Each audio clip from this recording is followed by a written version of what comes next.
America అధ్యక్ష భవనం white house సమీపంలో కలకలం రేగింది. ఓ అనుమానితుడిపై అమెరికా సీక్రెట్ సర్వీస్ బృందం కాల్పులు జరిపింది. అమెరికా కాలమానం ప్రకారం ఆదివారం అర్ధరాత్రి జరిగిన ఈ ఘటన తీవ్ర సంచలనం రేపింది.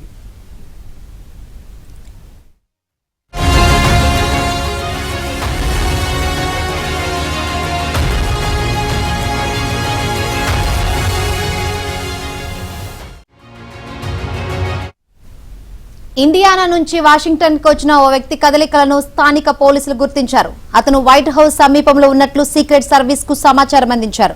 దీంతో అధికారులు అప్రమత్తమయ్యారు. అధ్యక్ష భవనానికి కొంత దూరంలో పార్క్ చేసిన ఒక వాహనాన్ని గుర్తించారు. సమీపంలో ఓ వ్యక్తి నడిచి వెళ్తుండగా అతని వద్దకు చేరుకునేందుకు ప్రయత్నించారు.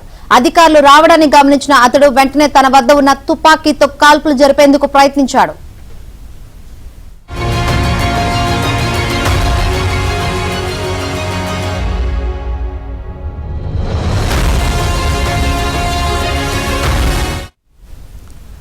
దీంతో సీక్రెట్ సర్వీస్ సిబ్బంది కూడా అనుమానితుడిపై కాల్పులు జరిపారు. ఆ సమయంలో అధ్యక్షుడు డొనాల్డ్ ట్రంప్ ఫ్లోరిడాలో ఉన్నారు.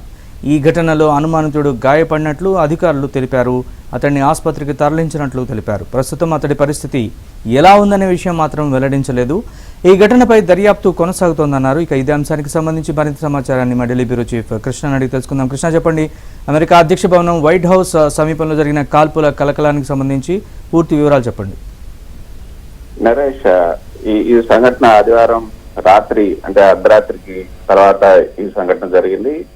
వైట్ హౌస్ లో, వాషింగ్టన్ లో ఉన్నటువంటి వైట్ హౌస్ లో ఉన్నటువంటి వెస్ట్ బ్లాక్ దగ్గర ఈ సంఘటన జరిగింది. ఇండియానా నుంచి వచ్చినటువంటి 27 సంవత్సరాల ఆండ్రూ డాసన్ ఈ యొక్క ఆత్మహత్య చేసుకోవడానికి వైట్ హౌస్ కు వస్తున్నాడంటూ ఇండియానా పోలీస్ నుంచి వాషింగ్టన్ పోలీసులకు ఒక సమాచారం అందింది. ఆ సమాచారం అందిన వెంటనే ఈ యొక్క వాషింగ్టన్ డీసీలో భారీ బందోబస్తు ఏర్పాటు చేశారు. ముఖ్యంగా వైట్ హౌస్ దగ్గర ఎటువంటి అనుమానాస్పద వ్యక్తులు వచ్చినా కూడా వెంటనే వారిని అదుపులోకి తీసుకోవాలని కూడా సీక్రెట్ సర్వీస్ పోలీసులు అక్కడ బందోబస్తు ఏర్పాటు చేశారు. ఈ నేపథ్యంలోనే ఒక వ్యక్తి 27 సంవత్సరాల ఆండ్రూ డాసన్ వైట్ హౌస్ సమీపంలో ఈ యొక్క వెస్ట్ బ్లాక్ దగ్గరకు వచ్చినప్పుడు అతన్ని గుర్తించి అతను వైట్ హౌస్ వైపు వెళ్తూ ఉన్నప్పుడు అతన్ని ఆపడం జరిగింది. అయితే అతను ఆపకుండానే ముందుకు కదులుతూ ఉన్నారు. ముందుకు కదులుతున్నప్పుడు వెంటనే అతన్ని కింద నీల్ డౌన్ చేయాలని పోలీసులు ఆదేశాలు జారీ చేసినప్పటికీ తన దగ్గర ఉన్నటువంటి తుపాకీని తీసుకొని పోలీసుల వైపు కాల్పులు చేసే ప్రయత్నం చేశారు. ఆ సమయంలోనే సీక్రెట్ సర్వీస్ అధికారులు తిరిగి కాల్చడం జరిగింది. అతను తీవ్రంగా గాయపడ్డాడు. అయితే అతను పూర్తిగా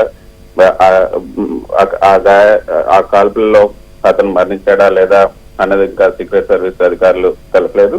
అయితే అతని దగ్గర నుంచి ఒక తుపాకీతో పాటు ఒక కత్తిని కూడా పోలీసులు స్వాధీనం చేసుకున్నారు.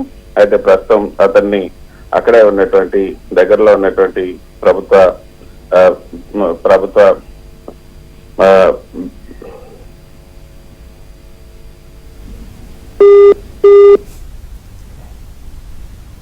Right, thank you Krishna.